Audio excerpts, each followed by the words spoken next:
तो 2 लाइन से शुरू करता हूँ कि मेरी शायरी में अभी वज़न नहीं आता,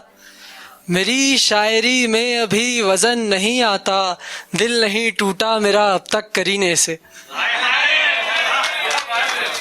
तो कुछ अशार है वो पढ़ता हूँ।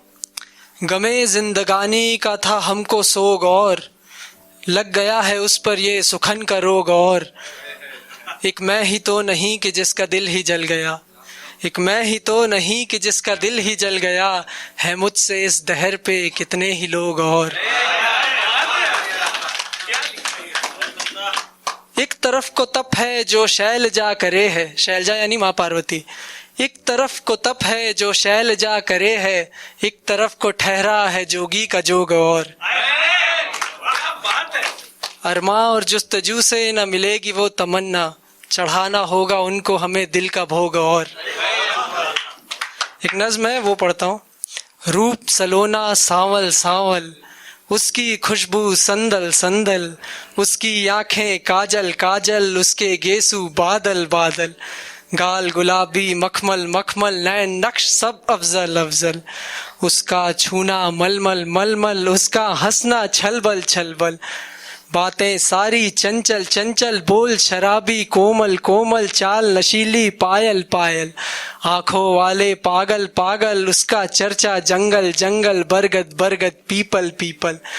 सबके दिल में हलचल हलचल, अपना दिल भी घायल घायल, उस संग रातें अकमल अकमल, सुबह सवेरा ओझल ओझल, उस बिन दिन फिर बोझल बोझल, उस बिन मन फिर बेकल बेकल, जीवन सारा मक्तल मक्तल, गम उसका एक रेत का दलदल, बाहों में हो जितना कसबल, डूबना होगा फकत मुसलसल, फिर होगी ये चाह मुकम्मल।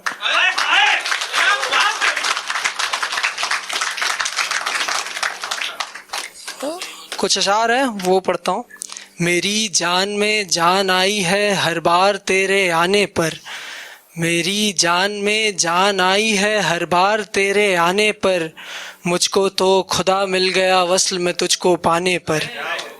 मैंने फिर मान लिया है कमाया कुछ है दुनिया में, जो हिज्र गुजारना ठीक लगा है तुझे रोकर मेरे शाने पर, जहाँ हम साया तक साथ छोड़ दे बल भर ना हो सांसों में, जहाँ हम साया तक साथ छोड़ दे बल भर ना हो सांसों में,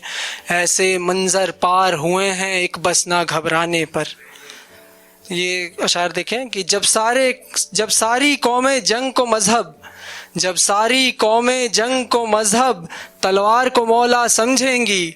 जब सारी कौमें जंग को मजहब, तलवार को मौला समझेंगी, मेरी कलम तुम अमन ही लिखना सब तोपों के मुहाने पर। आज लगा कि खुद से मिला हूँ और बिन गम के हुआ है दिल, जैसे अम्मा खुश होती हो अपने परदेसी के आने पर, ऐसा दुख भी नहीं हुआ था कज़ा जब आई ले जाने को, जैसा दुख हुआ है हमको अपने ख्वाबों के मर जाने पर। एक आखिरी कविता है वो पढ़ता हूँ। इसका शीर्षक है लड़कियाँ उपकार करती हैं। लड़कियाँ उपकार करती हैं, दिन भर का चूर पिता जब खुद को बटोरता हुआ कुर्सी पर टूटे छंद सा बिखर जाता है, तो वे यह नहीं पूछती बापू मेरे हित क्या लाए, वे रेगिस्तान से कंठ को कावेरी हो जाती हैं।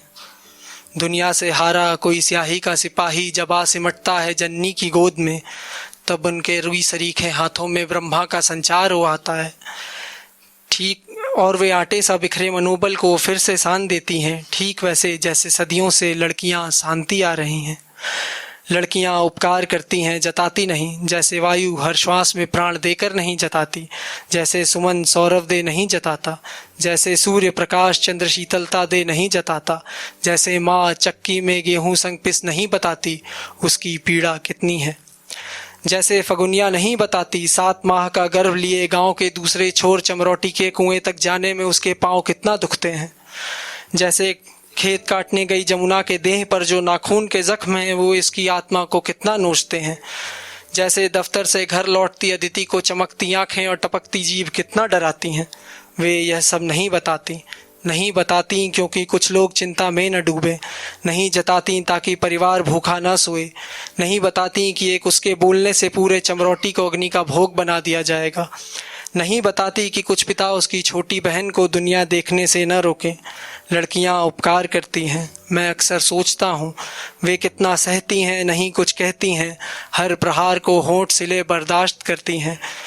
यह भी एक कालकूट है वे जिसे हंस पी गईं। फिर यह शब्द लड़की की उत्पत्ति कहाँ से हुई, क्योंकि उन्हें तो शिव कहलाना चाहिए।